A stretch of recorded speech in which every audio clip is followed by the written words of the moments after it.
Well, welcome back to the Flower Podcast YouTube, and we're excited to do part two with Amelia from Rooted Farmers.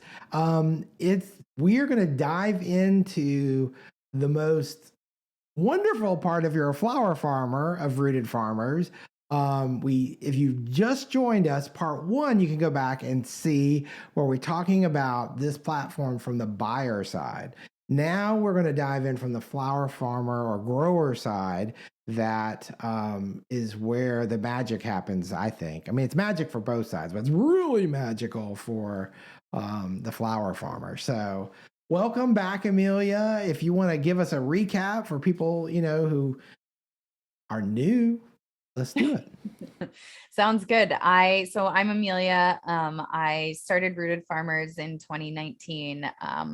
I'm also a flower grower and had started working with a group of growers in our New Hampshire, Vermont, Northern New England region.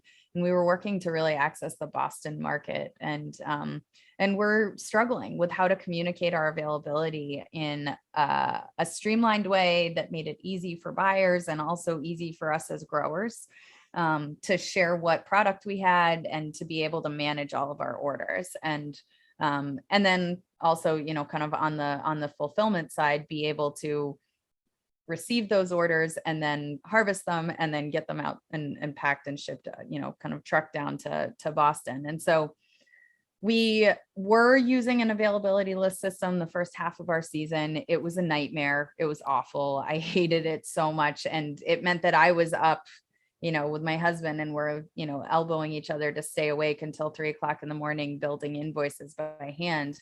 And then when we moved over to our very bare bones version of what we have now, we were shocked to see that buyers were increasing doubling, tripling their orders from 1 week to the next. And when we went out, wow, my initial reaction was like, shoot, I broke it. What happened? Because you spent so much more. What did you not mean to order? And they said, no, we meant to order all of it. It just was so much easier. And because it was so easy, because we didn't have all the back and forth, because all of our questions were answered right up front, we just kept adding things to our cart because it worked like Amazon for flowers for us.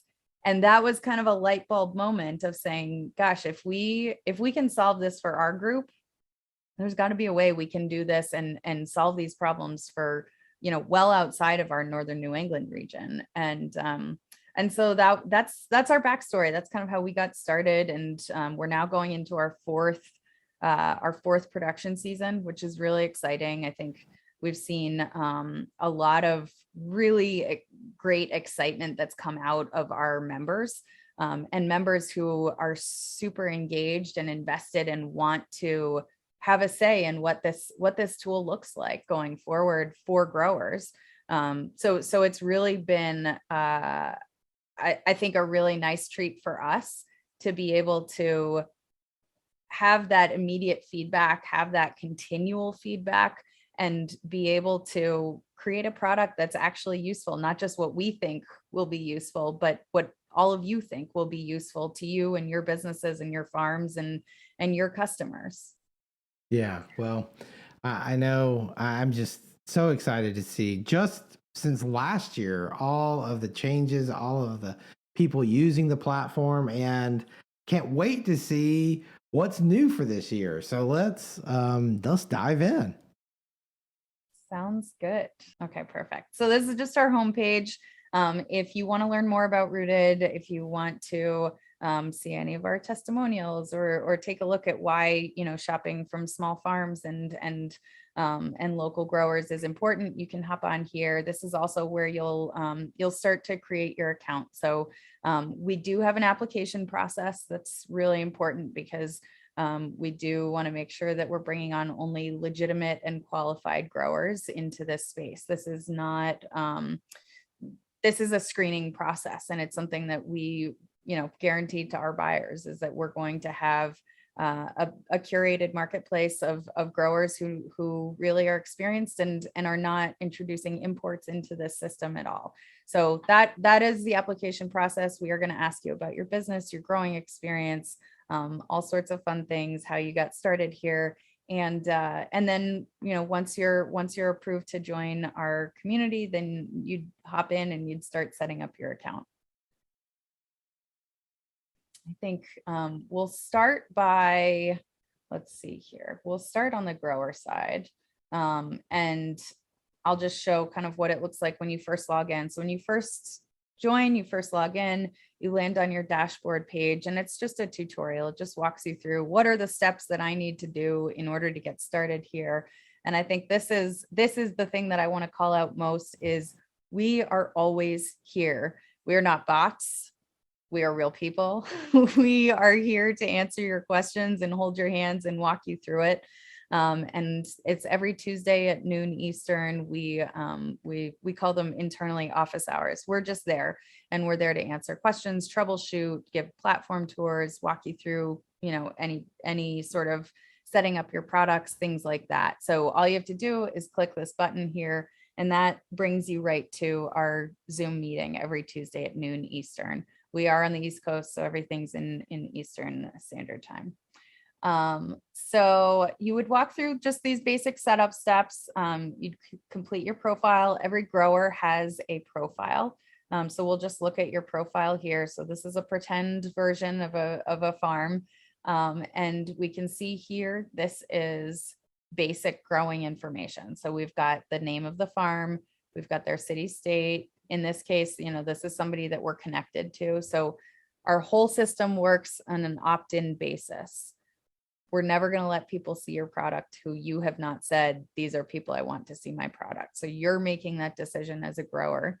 But we'll come back to that in a few minutes. I think for now, we'll just look at the profile. So in this case, this is somebody that we're connected with, and we're able to see growing season. We're able to see, is this somebody who offers pickup? Is this somebody who offers delivery? And if so, on which days? When do they update their availability? And so really quickly at a glance, I can answer a whole bunch of questions there just by looking quickly at those icons. This is a case where, we're going to be shopping from this person's profile. So as a grower, you have two different ways of selling your product. One is just right on your profile, and that is a list of only your things. Those are only your flowers, only your buckets, your bouquets, whatever it is that your farm has to offer. And the alternative is through the shop page. And so when a buyer logs in, they're able to view all of your product kind of in aggregate with other growers. I think it's the sort of thing that I think some growers feel really a little bit reticent about. And actually it's really helpful because in the buyer's mind, you're becoming a really convenient place for them to shop. And so they're able to hop into Rooted and shop from 5 of their area farms all in one place, or 10, or, in some places we've got 30. And that makes it a really simple process for them to say, this is how I buy my flowers locally. I'm going to place all my orders across all my farms right here. And so I just want to emphasize that is that's a selling point for you with your buyers, is that they're able to order from lots of different farms all in one place. If that's not comfortable for you, you can also just send them right to your profile, and then they're only seeing this list of your product. So how does that, I'm confused about that a little bit. So you can opt in to be part of the area's inventory, or they will only see your inventory depending on how they opt in. Did I get confused about that? A little bit. So, okay, sorry. So when a buyer logs in, the default is that they're going to log in and, they will land here if they don't try to just go shop from your profile. But as a grower, you can decide where you want to point your buyers. So you can either point your buyers to your profile so that they're specifically shopping right from your product, or you can point them right to this sort of, think of Etsy. If you log in and you just searched for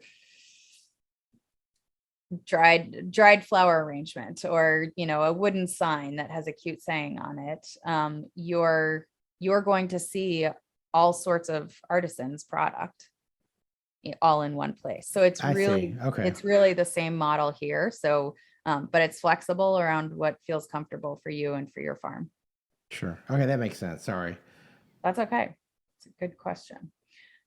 So when they're shopping on either of these pages, so this is what it looks like here when they're on their shop page, or this is what it looks like here when they're on your profile. They have the ability to shop by color palette. They can search for a specific flower.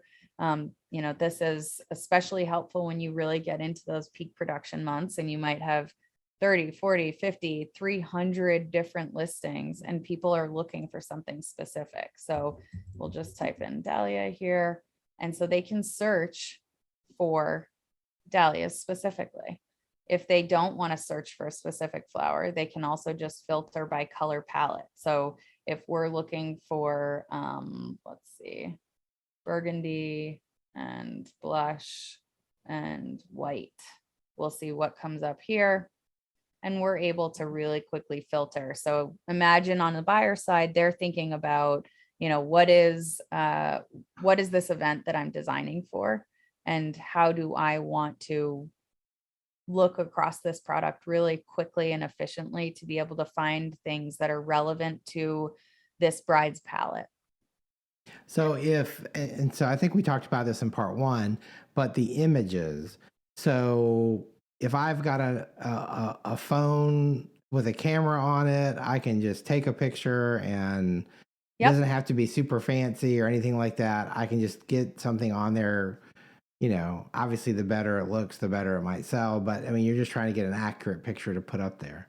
Yeah, so you have your image library here and you could just dump all your photos right in there. Wow. And you're able to upload right from your phone. So just like you log in on your computer, you could also log in right on your phone.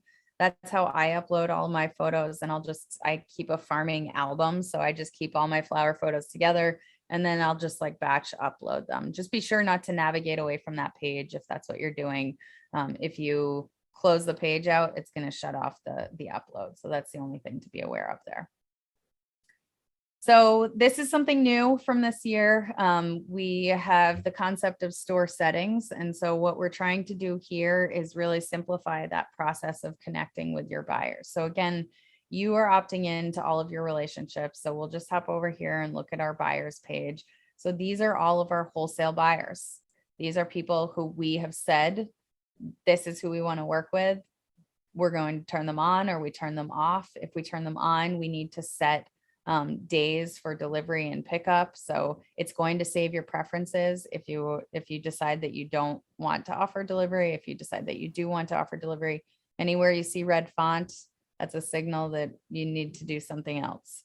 But this is how we really think about each of these relationships, and it mimics how we would make the decision as humans, right? So, there are people who, this is somebody who's 11 miles away from me or 5 miles away from me. I'm not going to charge them the same as I would charge somebody who was 3 hours from our location or 2 hours from our location.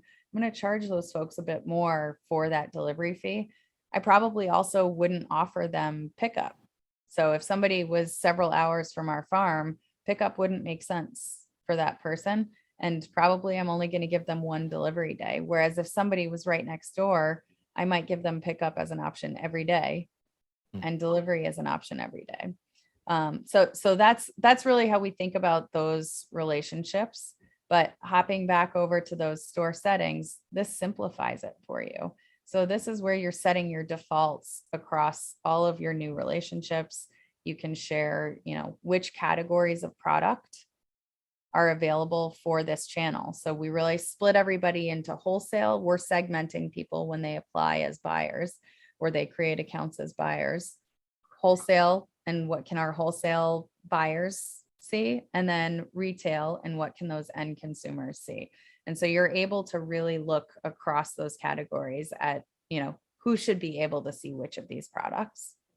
And you're able to set those up here. Same thing with your pickup and delivery defaults. And again, you can always go back in and change those once you've connected with somebody. If you have multiple streams of income, like maybe you wholesale flowers and you retail flowers, you do farmers, I mean, these different things. So what does that look like on this platform? Because I see so many things that I'm like, gosh, the possibilities are endless. I think they really are. And I think, this has grown to really reflect what farms' revenue streams look like. This is how they ebb and flow over the course of a production season. And, we'll have starts at the beginning of the season, and we'll have dried product and wreaths at the end of the season. And so, and then cut flowers throughout. And it's really important to be able to service each of these categories independently, because the reality is that your markups are going to be different. So, on bouquets, I'm going to double that price for a retail customer compared with what I sell it to my grocery customers. But for cut flowers, I might only mark it up 20% or 25%. Same with my buckets. And so, I think it really depends on how you view your pricing. But you're able to very quickly, just across the board, not have to manage two different segments. You're not going to have to manage two different availability lists or ordering systems or any of that. It's all just going to land in one place. And that, again, saves you so much time, and it saves you money, because you're not having to spend all of those labor hours, whether it's you doing the work or you paying somebody else to do the work, to manage all of these administrative tasks. So I have to say this because I've been around the block once or twice. If you'll scroll back up, I know there might be somebody who says 20% markup. Oh my gosh, I can't live on 20%. And the distinction there is, if you sell something $10 wholesale, your retail customers are going to pay $12 for it. That's what that Exactly. 20%. It's the higher differential between your retail and your wholesale customers. That's not what you're saying is your suggested markup. And you can say it's whatever you want it to be. But yeah, I think, just in case somebody was panicking there for a moment, I wanted to. No, that's a great point. That's a great point. So this is a markup. So whatever that percentage of your wholesale price. So when you're creating your products, the default there is that you're creating a wholesale price. So again, $1 a stem or $10 a bunch. You would mark it up then to offer it to your retail customers by whatever these settings say. So if you're selling a bouquet for $15 to your grocery customers, this would be a $30 bouquet for a retail customer. And that's because we're doubling that price. Right, that's a 100% markup. Yep. Cool. Great point there. So we'll hop over here to our products. And so again, you can list in any of these different categories.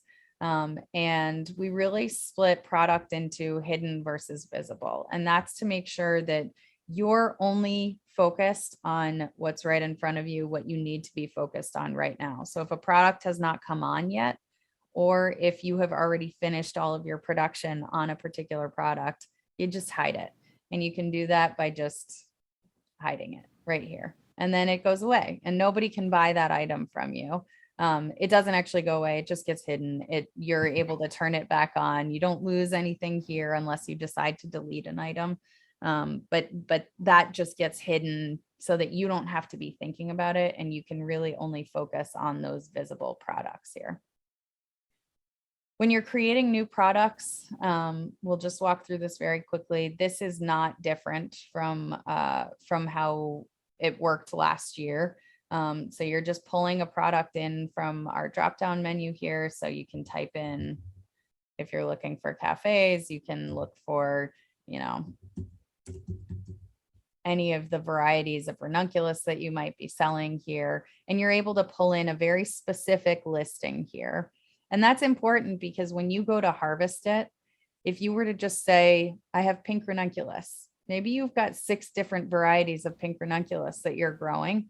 You need to know what it is that you're harvesting. What is the photo that you shared? Because we can see here, this is where you're going to be adding an image, and you're pulling that in from your image library.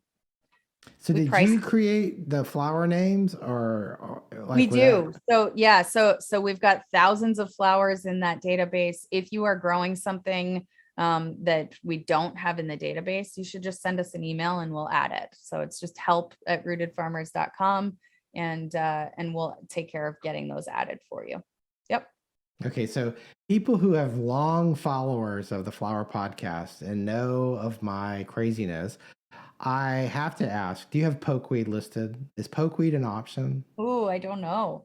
We We can need to look it get up. pokeweed listed. I'll look it So up and I'll get back to you. I'll look it up. okay. I'll look it up.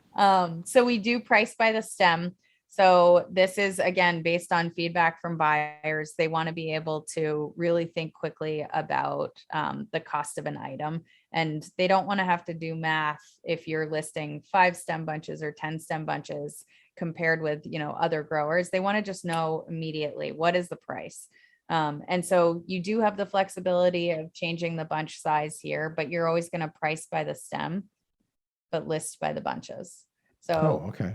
you might be $1 per stem, but you're 10 stems per bunch.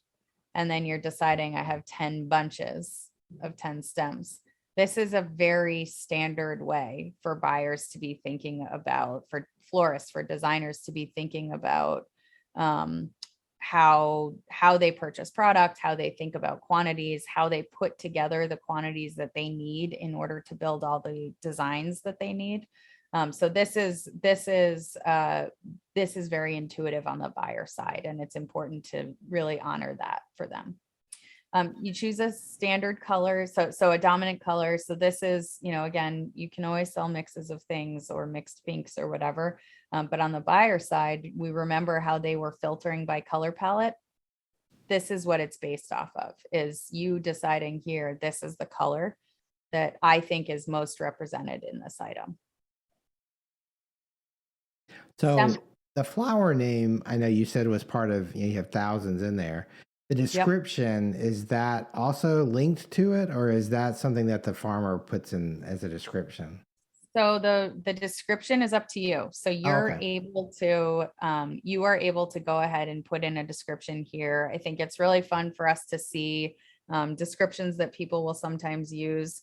I tend to use it to say these are first cuts or these are third cuts, or maybe I've selected here 16 to 24 inches for my foxglove, but actually most of the stems are 22 inches. I would just say that in my description, and then the buyers see that, and it just helps them to answer questions in that sort of like decision-making process without having to text you and ask you, lots of different questions. But the description field can also be used to, tell a story about the emotional impact of your dahlias and that particular shade of hot pink. So it's really up to you. You've got 1,000 characters here to share whatever you would like with your buyers. And once you kind of get, I mean, I know that if you have, I know we were joking during the interview about the 400 variety club. If you have a lot of varieties, then after you put, I don't know, let's say 10 in, I imagine you kind of get pretty quick at it.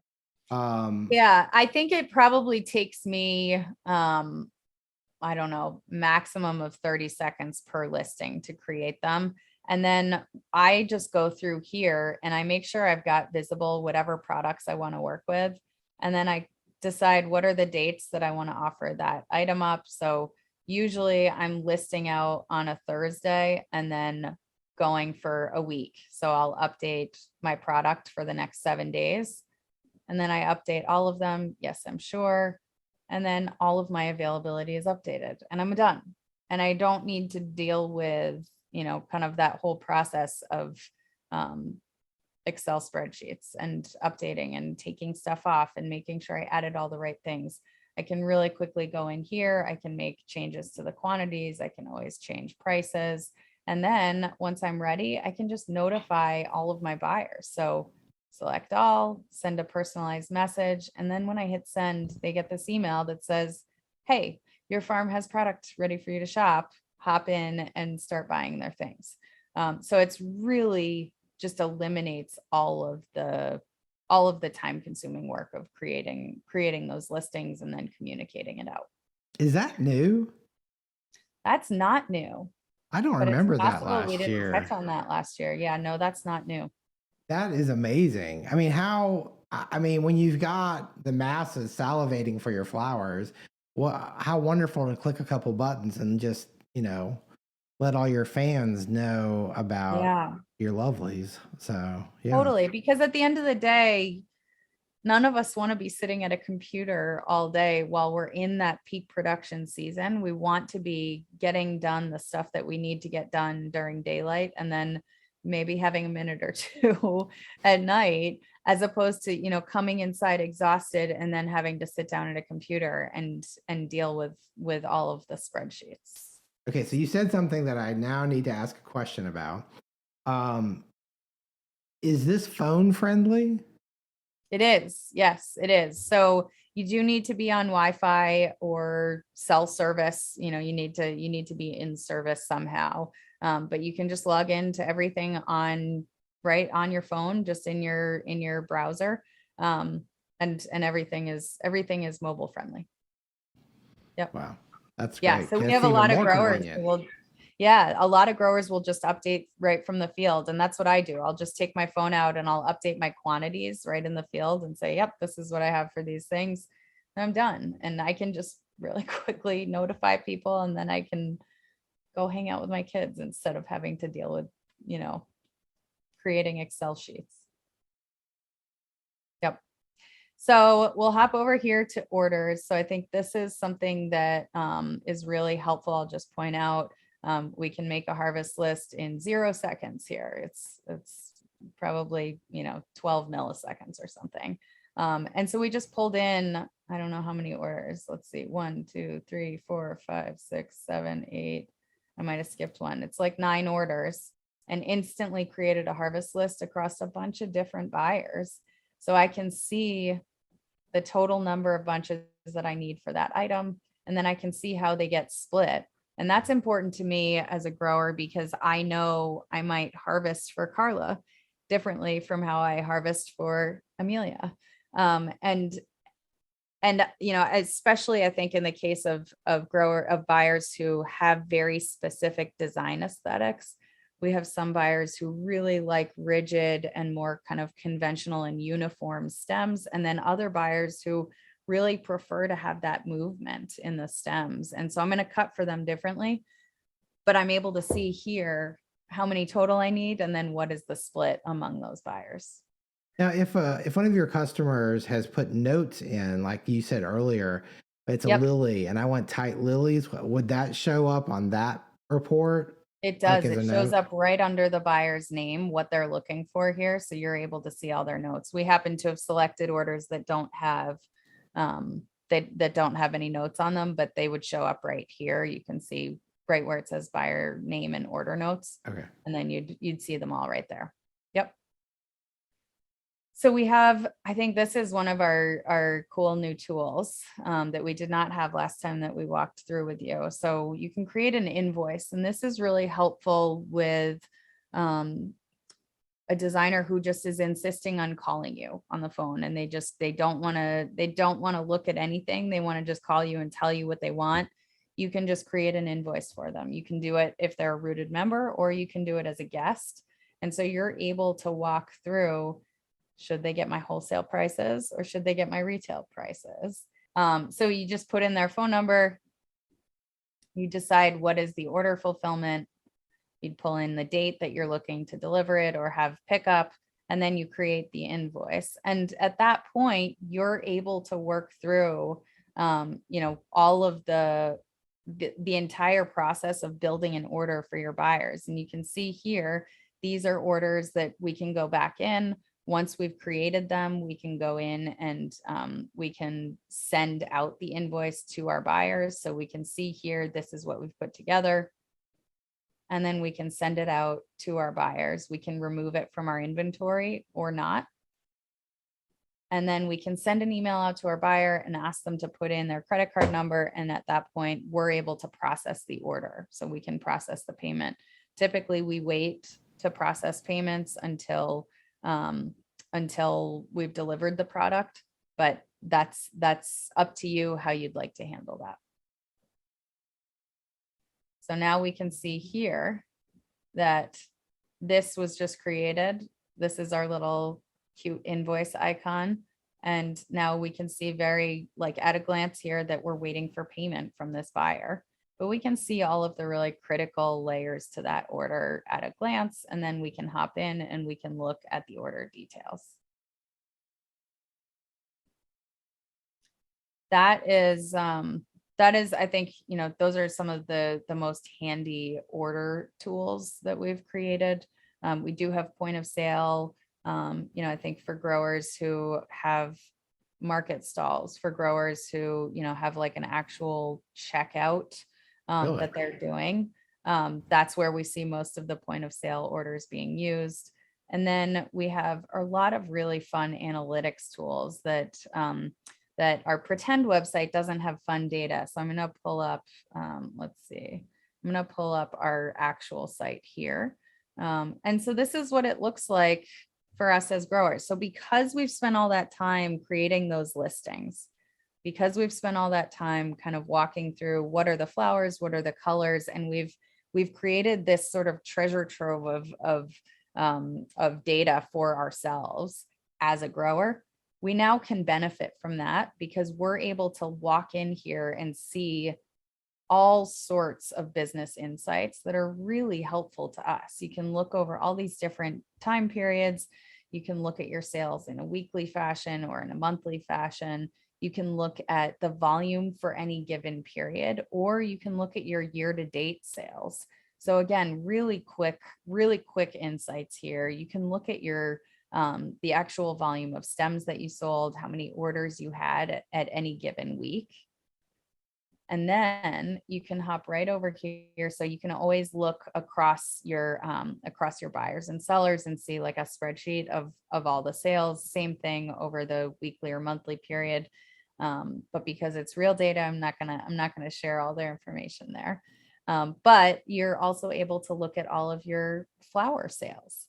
So I think for all of us flower nerds out there, this is like just the epitome of cool, because we're now able to look at our sales in a way that I think a lot of us have this sort of gut sense around.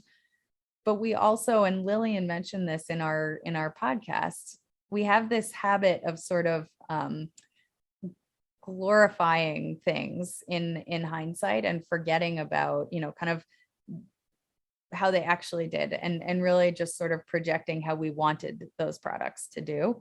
Now we don't have that problem because we can come in here and we can see, across all of our sales, how much did we sell of any particular item, and then with very detailed granularity, go in and see which varieties. So you remember back to when we were creating our products and we were pulling from that drop down menu. This is why it's so valuable, is because now I can see that my Oklahomas are worth growing. That is something that I should continue growing. Even though I cannot stand them, I will continue growing them because clearly they're doing well. And I can also see here that I'm validating the decision to get rid of cactus zinnias this year. They're not a thing that people are going to buy, so I'm not going to sell them. Or spend that time growing them. And that's a really helpful insight for my business, is to know that now looking at this. And again, you can look at any date range here. So you can look at a date range of your preference to be able to dissect what is the period that I want to look at. What were my sales in zinnias in June or over this particular date range, or like, June 15th to July 30th. How did I do on zinnias? Or same thing for your colors. You can come down here and you can look across your entire season or any subset of dates, and you can look at your colors, and then you can click right into them. And so you can see kind of this summary here and click into them and see what specifically in that color palette did I sell, and how did it do? And is it That's worth cool. continuing to grow? It's so cool. It's super, super helpful. Well, I just feel like having, grown some things over the years, you don't always realize. I mean, I know there was one crop that one time I was ready to just write off. And then it was kind of like, just because it was a little labor intensive, but it was so profitable. Yeah. And it's like, you don't realize sometimes the numbers that go into it. And I'm like, yeah, it may be crazy for 6 weeks, but guess what? It was worth it. And you see all of this at a glance, and you might find things that, like you said earlier, it's just a waste of your time maybe. And it's just amazing. Yeah. And I think even looking here, I mean, we can see that Snaps did great and Lizzie's didn't do as great. And so it's, it's helpful, especially when you're thinking about the time input to growing Snaps versus Lizzie's. Is it worth it? And maybe it is, and maybe it's not. And here you're just presented with all of the data to be able to inform that decision yourself. And it could be that you want to grow them anyway, even if they're not super profitable, because you just love them, and that's okay too. But at least you're making an informed decision. And I think that's what's really important about these tools. I'm curious about one thing that is Yeah. probably, I'm going to just assume it's probably not on here. And maybe it's something for the future. Because I know sometimes when you put stuff in a shop, you'd like to think you sell every bunch every time. But if there's bunches that get sort of left on the table, is there a way to track those losses also? So you kind of know, okay, I'm throwing a lot of this out and So there isn't a good way to do that. And we have really wrestled with that question for a couple of years now. And the struggle is that we can't really make an assumption of why that product was not sold. Was it not sold because so on our side, it could be switched to 0 because you've expired the date range. It could be, the quantity could go to 0 because, you reduced it yourself to 0. And so there are just a lot of assumptions that are baked in there that we would have to take an opinion on technically that we don't feel prepared to take an opinion on yet. I think it's something that we definitely want to work toward. But because of all of the variables involved with that, it's not feasible for us right now. Yeah, that makes sense because there's a lot of reasons that could have happened, and yeah, no, it's hard to know that. Yeah. No, it's a Okay. great question. And it's definitely one we have talked about exhaustively, but we don't have a good answer on right yet. The one thing I mean, there's a ton of things. I hate even saying one thing; it's ridiculous. The one of the many things I like about this is if I'm a smaller farmer, and let's say I've never done wreaths before, and I just want to try it and see how it does. And I've got a following, with my cut production. I could throw 10 reads on there and see if they get snagged up. And then I'm like, say, oh, wow, this is interesting. So it allows people to try things that they might never have tried otherwise. Totally. And I think that's something that we saw a lot of experimentation with this year, both on the buyer side and on the seller side. And because because we've collapsed this page all into a single shopping experience, your buyers are now seeing everything that you have as the default, that you have provided to them. So anything you have said these people are allowed to see, they're seeing it. And if that includes your reads, they're going to see them. And so you're able to advertise your product out to existing channels. And it might be new product that hasn't reached those channels before. And so you're able to do it all kind of right in one place here. Yep. Okay, so I know that we have a great discount code or promo code for people that are watching this. I want to know so maybe we can break down the cost of it. And because on the buyer side, there isn't a cost, which is a great marketing tool for us flower farmers. But how much does it cost? So the annual subscription fee for a grower is $150. You do have a great promo code, and it is TFP2022. And you would just enter that right here. So we've just pulled up our settings page. You can see your subscription pages right here. There's a place to put your coupon code in. So you'd enter your coupon code there if you're a returning member. So if you're a renewing member and you want to use that coupon code for your subscription for 2022, you can do that right there. If you're a new member, you would just put it right in as you're completing your account setup, and you'll see there's just a place right next to where you're selecting that subscription to put in your offer code there. But that is how we handle the subscription fees. we only make money when you make money as a general rule. So we take 5% of every sale. And so we really want to make that buy-in fee manageable for you as a small farm. And we're going to do better when you do better. And it's really a rising tide situation. So, I think it's the goal there is that we make it an accessible price point for small farms across the board, whether you're on a quarter of an acre or you're on 10 acres. And we really want it to be something that doesn't feel like it's breaking the bank for you, and is really earning its keep, because at the end of the day, this is saving you time, it's saving you labor hours. And so we really want to see that kind of realized through those sales that you're garnering through the system. Sure. Well, and it's saving you administrative costs. I mean, there's all kinds of costs associated with this. And I think most people get into growing flowers to grow flowers, not to necessarily do a bunch of administrative things.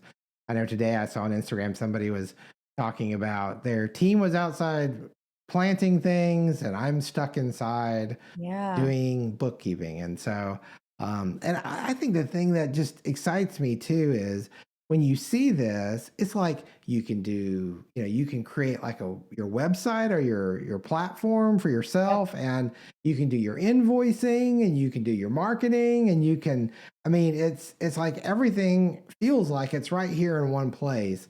Yeah. And I think that is really the power of what you've created.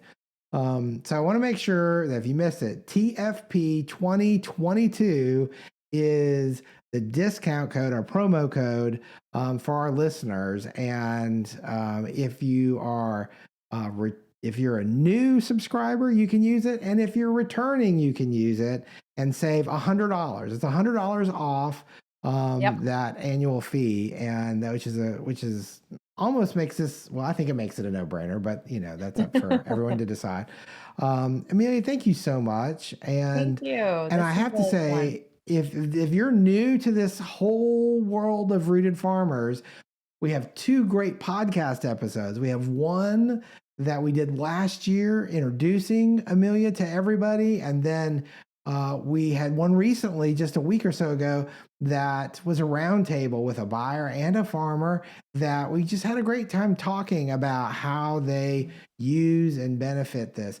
As we kind of wrap this up, I know that sometimes people are concerned, and I want to talk about this just briefly, but they get concerned about competition.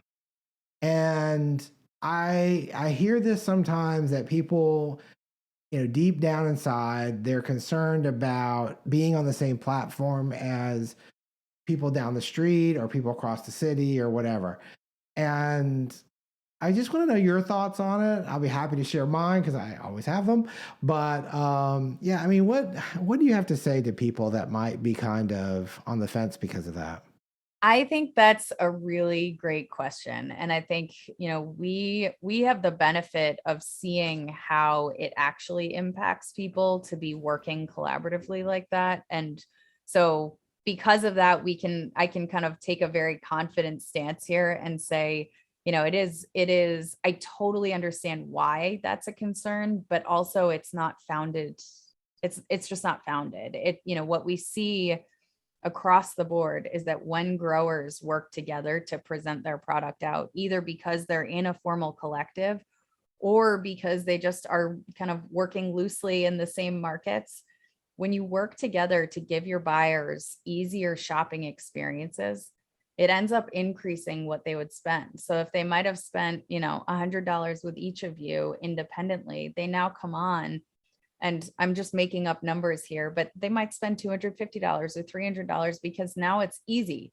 It is easier for them to source the product. It's easier for them to source the volume. You are now convenient. You are now reaching them on a convenience level. And I think that the idea of this sort of scarcity mindset, that there's not enough for all of us to go around, is so misplaced. We hear that from our buyers. we hear that from growers who have overcome that scarcity mindset to really work collaboratively. And I think it's the sort of thing that, you know, can certainly feel nerve-wracking, because of course you're worried about your livelihood, but also the buyers are really looking for convenient sourcing solutions, and it's a sales benefit to you. It is, you know, it is a tool for you. It is an asset for you to be able to go to your buyers and say, we're actually all on this platform and you can buy from all of us in one place. That's just a really simple process for them, and that's an easy sales pitch for your buyers. Sure.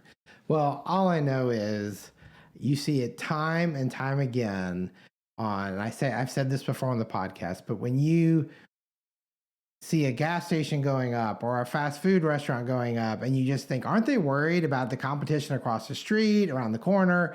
And it's like, no, they know that convenience is a driver of sales.